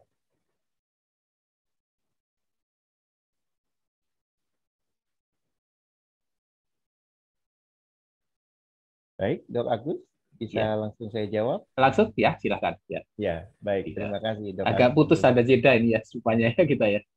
Iya, ini sinyal kita kurang bagus malam ini dan kita terima adanya. Ya. Jadi terima kasih Pak Kuswadi pertanyaannya. Mental candy itu sederhana Pak. Kita bikin yang dikatakan activity audit ya, activity audit. Jadi kalau kita ada aktivitas mulai dari Senin sampai nanti hari Ahad ya. Tapi kita tidur, sebelum kita bangun lagi Senin, apa aktivitas kita selama 24 jam. Itu namanya activity audit. Nah, setelah Bapak tulis activity audit itu, kemudian dibikin ya 2 jalur ataupun 2 kolom, positif, negatif.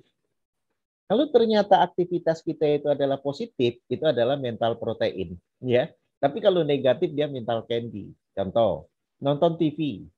Nonton TV kan bisa dua. Kalau dia hanya sekedar wasting time, ya, pokoknya aduh saya pengen santai deh. Tapi santainya tiap hari gitu loh. Itu namanya mental candy. Tapi kalau dia pengen santai di hari misalnya sudah mendekati misalnya katakanlah waktu istirahat jam 7 ya, dia pengen lihat TV, apalagi berita-berita penting, itu dia masih mental protein. Tapi kalau dia pengen santai aja terus tidak ada nilai tambah, itu mental candy. Sama. Sekarang kita apakah boleh buka WA? Boleh. Boleh kita buka WA. Persoalan sekarang ini, kita buka WA itu untuk apa? Positif apa negatif? Kalau kita hanya komentar di grup ya tentang bagaimana politik sekarang, bagaimana isu-isu, tapi negatif gitu ya, tidak ada nilai tambah, itu mental candy. Tapi kalau kita, oh iya ya, agar grup ini tercerahkan, kita perlu kasih pendapat ya. Nah itu mental protein namanya. Tapi cukup, tidak perlu menuju perdebatan. Karena banyak sekarang jadi debat ya, gara-gara kecil jadi debat. Nah itu mental candy. Jadi kita yang perlu menilai itu secara objektif, ini positif atau negatif. Kalau kita sendiri masih sulit, aduh ini negatif atau positif, ya kita bisa tadi, kita feedback ya. Kita tanya dengan rekan yang paling dekat pada diri kita, Pak, kira-kira kalau yang kayak gini gimana ya? Nah itu boleh kita tanyakan. Nah jadi memang harus audit activity checklist dibuat, kemudian di mana yang mental candy itu berusaha dihilangkan. Ya. Nah dihilangkannya tadi, bagaimana kita mempelajari EFT, itu bisa dengan cara terapi diri ya, bagaimana mengganti program bawah sadar kita, dan dilanjutkan dengan yang ditanyakan tadi oleh Pak Oti. Ya, kita harus bikin target-target perbaikan, agar itu bukan menjadi beban buat kita, tapi kita untuk move on jauh lebih baik, karena kita harus flow ya, hidup itu dinikmati. Dan sudah dikaji oleh Mihaly bahwa manusia itu bisa masuk ke flow ya, agar dia menikmati apa yang dia lakukan. Asalkan tadi tetap dalam dimensi nomor 1 yang saya jawab ke Pak Oti tadi ya, dalam rangka ubudiyah kita, dalam rangka ibadah kita kepada Allah Subhanahu wa taala. Begitu Pak Guswadi, wallahu a'lam. Terima kasih menjawab. Ada lagi dari coach, Pak. Ya, baik. Dari coach tadi yang dari Malaysia tadi bilang bagaimana Pak Edi bisa sangat very calm and emotionally strong. Beliau. Ya. Apa rahasianya? Is my coach ya, is my senior coach. This is grandmaster ya, grandmaster. Ya, baik. Ada dari Pak Supriyanto tadi raise hand ya. Silakan. Izin Agus. Silakan Pak. Ya. Nah, saya mau bertanya mengenai ini aplikasi dari mental fitness ini. Saya hubungkan dengan tadi ada cerita tentang Kaizen, continuous improvement. Itu kan ada, saya pernah baca bahwa Kaizen atau continuous improvement itu sulit diimplementasikan ketika dia tidak terhubung dengan PDCA atau tool biar dia aplikasinya itu bisa terkontrol dan continuous, itu dia butuh PDCA-nya itu tidak terlepas gitu ya. Kemudian saya juga punya pengalaman ketika fitness gitu, yang fisik beberapa kali gagal melakukan program olahraga rutin gitu. Jadi kata teman itu kalau tidak bisa berarti harus ikut klub fitness gitu. Karena di sana ada pelatih, ada program, terpantau progresnya dan lain-lain. Walaupun itu saya belum ikuti gitu. Tapi sepertinya benar juga kata teman itu. Jadi terkait mental fitness ini apakah ada seperti PDCA-nya dalam Kaizen gitu sehingga kita bisa continuous, implementasinya lebih mudah. Tadi saya coba identifikasi ada beberapa yang mungkin gitu ya. Contohnya apakah aktivitas kita harus ikut komunitas orang-orang baik yang saling nasihat-menasihati. Kemudian apakah PDCA-nya itu doa yang secara konsisten dilakukan atau tapping personal peace procedure atau silaturahim, atau dalam bentuk umum kita punya amalan unggulan yang disesuaikan dengan memang pribadi kita masing-masing, yang itu harus kita lakukan terus-menerus, sehingga mental fitness-nya itu programnya kayak PDCA-nya di dalam Kaizen gitu maksud saya, Pak. Terima kasih. Baik, silakan Pak Edi untuk menanggapi. Baik, terima kasih Dr. Agus. Terima kasih Pak Supri, ini pun pertanyaannya luar biasa ya. Jadi gini Pak Supri, jadi ketika kita hubungkan dengan Kaizen, hubungan untuk mendapatkan mental fitness itu sangat betul ya. Di dalam kajian kami, ini termasuk ini ada Bu Nurita, kemudian ada beberapa teman yang pernah ikut ya sesi kita yang dikatakan self life coach ya. Bagaimana kita membina diri kita sebelum kita mengcoach orang lain, itu konsepnya adalah PDCA.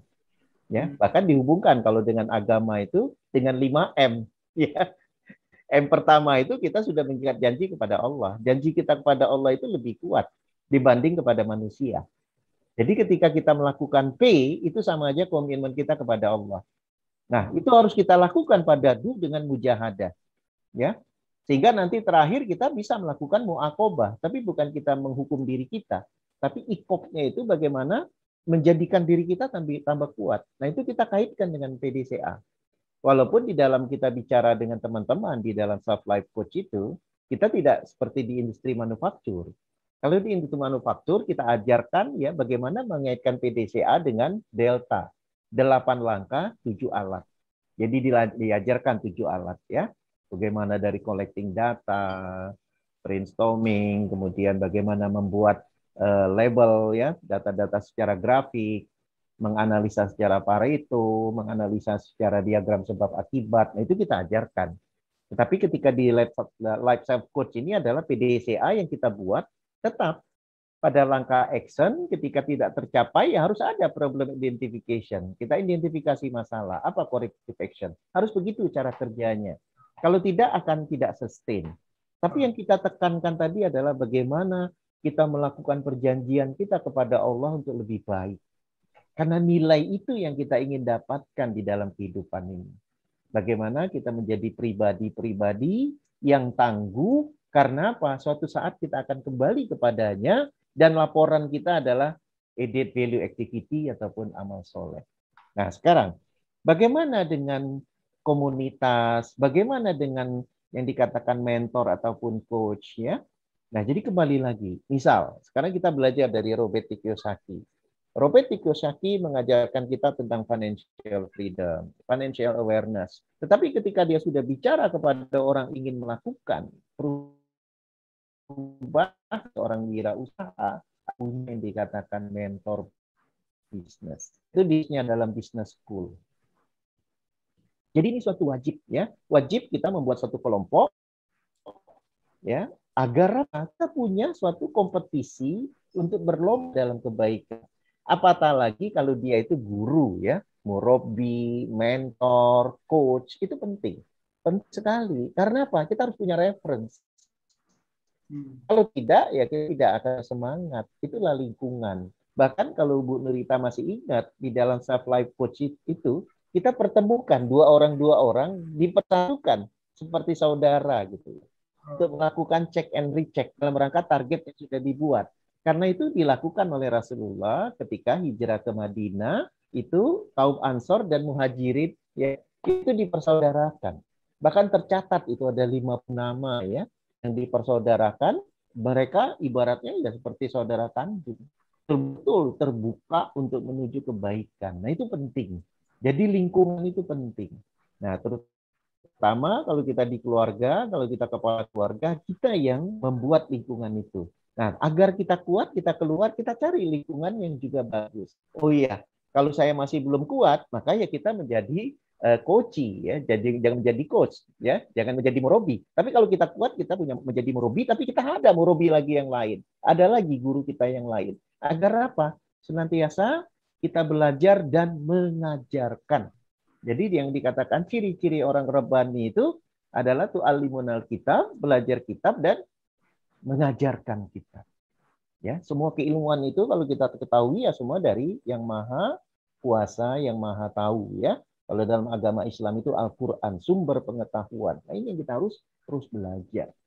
Nah jadi kembali lagi itu semua ada kajiannya Pak Supriyanto. Saya yakin Bapak tahu, Bapak hanya butuh ingin penekanan ulang ya. Artinya betul PDCA untuk menjaga kontinuitas, Kaizen tidak akan sukses apabila tidak di PDCA, betul. Untuk memperbaiki diri menuju mental fitness, ya, kita harus melalui PDCA. Bahkan yang saya sampaikan di kelas, kita tidak hanya dengan PDCA, tapi 5M.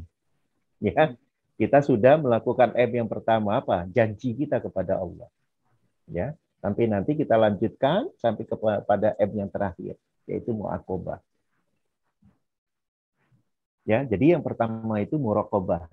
Bagaimana kita berjanji kepada Allah. Nah itu Pak Supri, wallahu alam. Terima kasih. Terima kasih banyak Pak Edi. Baik, terima kasih Pak Edi, Pak Supriyanto sebagai penanya tadi, mudah-mudahan bisa menjawab tuntas. Ini mengingat waktu, durasi waktu, ini terakhir kali tadi Bu Nurita resen ya. Ini sebagai terakhir sebagai ini ya penanya. Terima kasih Pak Agus. Ya, terima kasih Pak Edi. Dan saya setuju yang Coach bilang tadi, begitu very calm. Dan makanya saya ikhlas ridho jadi murid Pak Edi. Karena saya ingin mengikuti jejaknya. Ya, baik Pak Edi, kenapa tadi saya menjawab bahwa tujuh hal itu saya miliki pada saat saya sebelum belajar EFT. Pada saat justru setelah saya belajar EFT, banyak sekali yang seperti Pak Edi katakan tadi ada beberapa itu salah satunya menginginkan penilaian orang gitu kan. Nah pada saat kita belajar EFT boro-boro mikirin penilaian orang gitu kan. Karena pada saat kita menghadapi para klien gitu kan, kita berpikir Masya Allah hidup kita lebih baik dari dia gitu ya. Jadi saya penuh rasa syukur.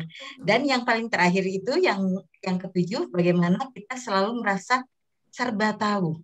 Tapi justru dengan belajar EFT ini, justru semakin ke sini saya semakin banyak nggak tahu Pak Edi. Karena begitu datangnya para klien ke saya, itu Masya Allah dengan berbagai keluhan, berbagai itu, saya semakin Masya Allah, kalau saya berhenti untuk belajar, dari mana saya bisa membantu mereka. Nah itu jadi akhirnya saya bersyukur saya bisa belajar EFT di 9 tahun lalu dan saya praktekkan dan ketujuh itu sudah saya lewati Pak Edi. Terima kasih atas bimbingannya juga, tapi perjuangannya memang tidak mudah, tapi begitu Pak Edi selalu menyemangati, selalu memberikan pencerahan, itu yang alhamdulillah bagi kami itu sangat bersyukur sekali. Dan kami memohon kepada teman-teman semua acara IAC itu karena kita undur, jadi kami berharap semakin banyak yang mengikuti karena ini acara yang luar biasa yang hanya 1 tahun sekali kita lakukan. Terima kasih Pak Edi, berkah ilmunya dan saya berjanji akan terus mengamalkan ilmu ini. Terima kasih Pak Edi, Pak Agus. Baik. Terima kasih Bu Nur. Silakan Pak Edi, ada komentar dari Bu Nurita. Ya, sekaligus baik, terima kasih statement Pak, silakan. Baik, terima kasih Dok Agus, terima kasih Bu Nurita. Ya, jadi apa yang disampaikan Bu Nurita itu betul ya, karena apa ya, saya kenal beliau pertama kali waktu latihan itu sampai nangis-nangis ya, begitulah banyak masalah. Jadi ada 2 wanita waktu itu, beliau sama istri dari penyelenggara, tidak perlu saya sebut namanya, beliau berdua itu saling tapping, saling nangis. Begitulah masalah yang dihadapi. Artinya kalau kita bicara mentalnya belum fitness ya. Tapi alhamdulillah tadi beliau sharing setelah lihat tadi beberapa identifikasi, oh ya itu dulu wajar, sudah ada perubahan ya. Karena sudah dilakukan suatu apa? Mulai menyadari, mulai ada kesendirian, menyadari diri sendiri, apalagi dihadapi dengan begitu banyaknya klien, dengan begitu banyaknya cobaan. Jadi kalau kita masih saja merasa diri kita ini kurang bersyukur, kurang sabar, kita malu ya. Itu tanda-tanda kita kurang mental fitness kan untuk acara IAC. Ini pun yang kita angkat isu kita nanti tanggal 4 dan 5 Desember itu adalah isu learning, isu belajar seumur hidup, ya, belajar seumur hidup. Sampai ada salah seorang penceramah itu yang saya dengar pada sholat Jumat, manusia itu belajar itu sampai ke liang lahat, ya kan? Karena apa? Sebelum meninggal diajarkan lagi untuk talqin, mengingat, mengucap la ilaha illallah. Setelah di alam kubur pun ada penceramah yang mengatakan, oh ya nanti kalau didatangi oleh malaikat, marobuka jawabnya apa. Tetap kita diajari sampai kita dalam kubur sekalipun. Nah jadi inilah filosofi belajar itu, jangan sampai kita berhenti. Nah itu saya senang sekali malam ini tadi sudah sempat di atas 60 ya yang hadir. Mari semangat hadir di IAC. Saya sendiri juga akan membawakan bagaimana kita kembali kesadaran untuk mempelajari pendidikan yang fitrah. Karena kalau kita tidak kembali ke fitrah, makanya itu tadi dalam kajian-kajiannya itu yang saya cerita tadi, ketika berhadapan langsung dengan teman-teman sebagai pegawai negeri itu saya kasihan gitu ya. Sampai ada 2 orang yang udah angkat tangan. Oh Pak Edi sudah usia 50 lebih nggak ada obat di tasnya. Saya banyak obat Pak. Saya udah 2 kali operasi. Bayangin. Itu bukan masalah pikirannya yang tidak cerdas. Mereka orang-orang hebat. Eselon 2 ya, pegawai negeri, eselon 3. Tapi apa? Karena mentalnya tidak fitness, akhirnya tubuhnya kelihatan bugar tapi sakit, kolesterol tinggi, saya udah operasi empedu, operasi ginjal, bayangin, usia masih muda, belum 50, masih 30-40. Nah inilah pentingnya kita belajar, ya. Nah jadi kembali lagi Bu Nurita juga akan sharing bagaimana kegiatan sosial dengan IFT-nya, Dr. Agus itu nanti dengan bagaimana IFT untuk hewan, ya. Bahkan ada yang menarik lagi, ada salah seorang yang dari keagamaan itu bagaimana menjadikan keilmuan di dalam bagi umat Islam ya Al-Qur'an tentu, bagi umat Kristen itu dengan keyakinannya Bible itu dijadikan suatu pedoman. Untuk kalau di dunia Islam itu tidak cuma dia menghafal tapi dia mengerti arti tadabbur dan dia mengimplementasikan. Itulah indahnya hidup ya. Jadi kalau hidup itu ya sebagai penutup ini ya Dok Agus ya, hidup itu kembali kepada pertanyaan Pak Oti tadi 2 poin. Jadikanlah kita itu masuk ke dalam ranah apa? Life purpose, tujuan hidup, yaitu hanya ubudiyah kita kepada Allah, sehingga disitulah letaknya lillah, agar tidak lelah, dan terus ya yang kedua setting target. Nggak usah besar-besar, cukup 15% lebih berat, karena apa? Sifatnya kaizen, continuous yang secara terus-menerus. Insya Allah apabila kita selalu saja sip, sabar, syukur, ikhlas, pasrah, maka kita berada pada yang dikatakan virtuous circle. Ya, virtuous itu adalah lingkaran rahmat, lingkaran keberkahan, lingkaran kebahagiaan, surga sebelum surga sebenarnya. Jangan sampai kita masuk kepada virtuous circle. Ya, vicious circle ya. Kalau virtuous itu keberkahan, vicious itu adalah lingkaran syaitan. Nauzubillah min dzalik. Demikian sahabat yang berbahagia, billahi taufik wal hidayah. Assalamualaikum warahmatullahi wabarakatuh. Terima kasih. Waalaikumsalam warahmatullahi wabarakatuh. Terima kasih Pak Edi, jazakumullah khair. Mudah-mudahan Pak Edi tetap diberikan kesehatan ya, Amin. keselamatan, kesuksesan dan kebahagiaan ya, untuk bisa membersamai kita kembali ya di kemudian hari, karena kita masih perlu pencerahan-pencerahan semacam ini. Nah, dan terima kasih kami ucapkan kepada para ini ya yang mengikuti acara ini ya, terima kasih sekali baik dari Malaysia, dari Singapura, dari seluruh antara tanah air ini yang membersamai kami. Terima kasih ya, mudah-mudahan kebersamaan ini bisa kita sambung kembali. Nah, untuk mengasah nanti mental fitness kita, nah, kita akan belajar bareng nanti tanggal 4 dan 5 Desember. Pastikan Bapak Ibu semua termasuk anak-anak kita, entah pelajar atau mahasiswa, diajak ayo berbondong-bondong untuk mengikuti acara apa itu ICEP Annual Conference ya. Ya, ini diselenggarakan 1 tahun sekali, dan besok tadi sudah disampaikan secara sekilas bahwa ada 11 narsum coach dan trainer, dan ada 2 keynote ya, termasuk Pak Edi. Dan ini dari berbagai aspek supaya tadi itu mental illness kita ini bisa jangka panjang. Insya Allah tidak rugi, murah sekali ya. Silahkan bisa diklik di Zoom di admin, langsung daftar malam ini juga untuk kebersamaan kita bersama-sama. Terima kasih semuanya, silaturahmi ini.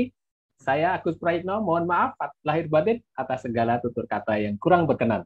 Terima kasih. Assalamualaikum warahmatullahi wabarakatuh. Sampai jumpa di lain hari.